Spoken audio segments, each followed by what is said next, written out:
बिस्मिल्लाहिर्रहमानिर्रहीम। अस्सलाम वालेकुम स्टूडेंट्स, उम्मीद करते हैं आप सब खैरियत से होंगे।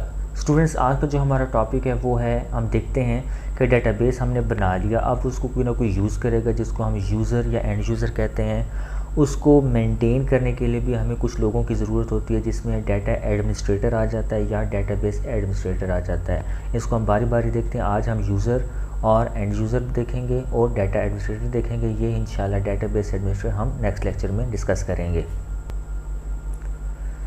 हमारे पास सबसे पहले आ जाता है यूज़र और एंड यूज़र। जैसे कि नाम से ज़ाहिर है कि यूज़र इनके इस्तेमाल करने वाला, जब एक डेटाबेस एप्लीकेशन बन जाती है तो एक यूज़र का काम ये होता है कि वो सिर्फ डाटा बेस को इस्तेमाल करे।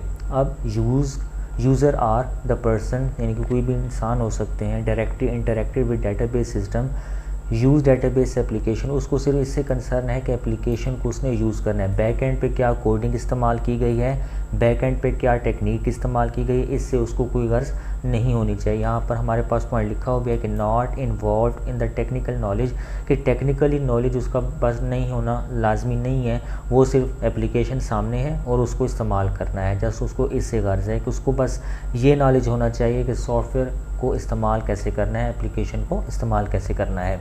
इंटरैक्ट थ्रू इंटरफेस, वो एप्लीकेशन के साथ जो इंटरैक्ट होता है वो किससे होता है, इंटरफेस के ज़रिए से होता है, जो उसका एप्लीकेशन का डिज़ाइन बना होता है।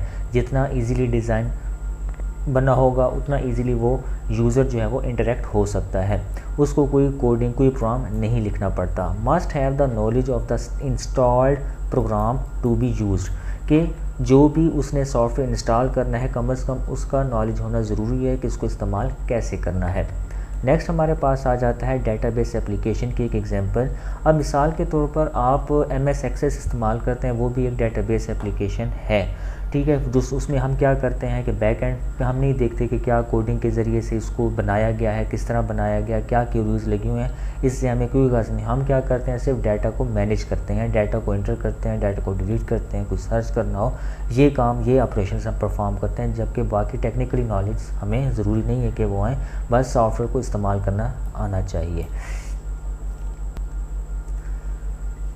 नेक्स्ट हमारे पास है डाटा एडमिनिस्ट्रेटर। अब यूज़र ठीक है यूज़ कर रहा है, अब डेटाबेस जब बन गया है तो उसको मेंटेन करने के लिए भी हमें कुछ लोग चाहिए। तो सबसे पहले हम डिस्कस कर लेते हैं डाटा एडमिनिस्ट्रेटर की क्या रिस्पॉन्सिबिलिटीज़ होती हैं।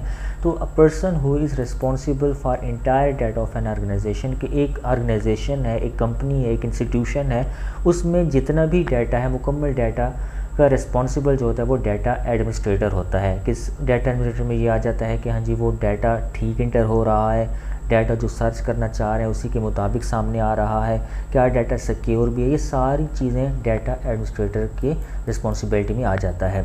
नंबर 2 पॉइंट्स क्या है कि develop overall functional requirements database used in the organisation.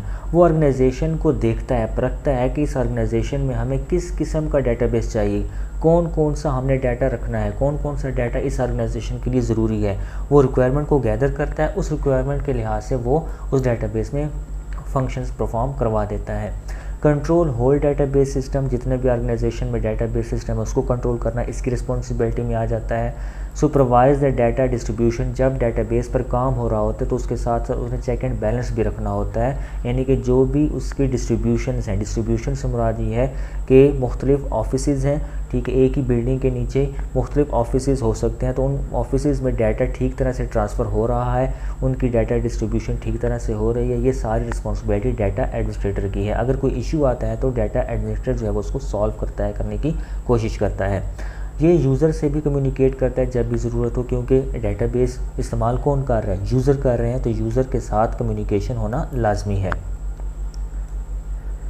Next हमारे पास नेक्स्ट पॉइंट ये है, participate in developing data dictionary and preparing documents, कि जब डाटाबेस बनाया जाता है तो उसके साथ डिक्शनरी, उसके साथ डॉक्यूमेंटेशन ज़रूरी होती है। इसकी मिसाल मैं आपको ऐसे दूंगा कि जब आप कोई मोबाइल लेते हैं नया, या कोई बाइक लेते हैं, मोटरसाइकिल लेते हैं, तो उसके साथ कॉपी वगैरह लाजमी होती है। उस कॉपी का मकसद क्या होता है कि अगर एक नया यूज़र है तो वहाँ उस कॉपी पर, उस डॉक्यूमेंटेशन पर उसका प्रोसेस लिखा होता है कि कैसे आपने क्या चीज़ कैसे इस्तेमाल करनी है।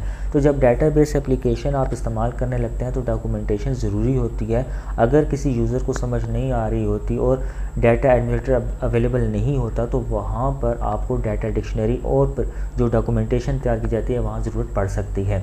नेक्स्ट हमारे पास है conduct user training when required. जब एक नया यूज़र आता है, जब एक नया कैंडिडेट आता है, नया अपॉइंट होता है, तो उसको कुछ ना कुछ देर के लिए ट्रेनिंग, कुछ दिन के लिए ट्रेनिंग दी जाती है कि हमारा सिस्टम, उसको इंट्रोडक्शन देता है सिस्टम के बारे में और उस सिस्टम को, डाटाबेस सिस्टम को कैसे इस्तेमाल करना है, तो ट्रेनिंग भी लाजमी होती है। तो वो ट्रेनिंग कौन कंडक्ट करता है? डाटा एडमिनिस्ट्रेटर करता है।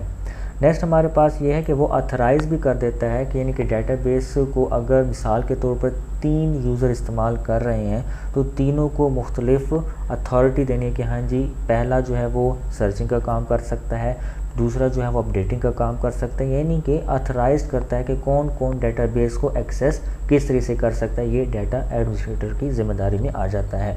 इसके अलावा coordinate and monitor the use of database, के डाटाबेस किस तरह इस्तेमाल हो रहा है उसको कंटिन्यूसली उसको देखना, उसको मॉनिटर करना और उसमें कोई अगर इश्यू आ जाता है तो उसको रिजॉल्व करना, ये डाटा एडमिनिस्ट्रेटर की रिस्पॉन्सिबिलिटी में आ जाता है। आज के लिए इतना ही। नेक्स्ट हम जो शुरू करेंगे वो डेटाबेस एडमिनिस्ट्रेटर देखेंगे कि उसकी क्या रिस्पॉन्सिबिलिटीज़ होती हैं एक ऑर्गेनाइजेशन में। तो इस लिहाज से असाइनमेंट क्वेश्चन ये हैं जो आपने तैयार रखने हैं, याद करने हैं। नेक्स्ट इंशाल्लाह हम डिस्कस करेंगे। अगर किसी बात की समझ है आप कमेंट सेक्शन में, व्हाट्सएप जो ग्रुप बना हुआ है उसमें आप पूछ सकते हैं। Thank you so much.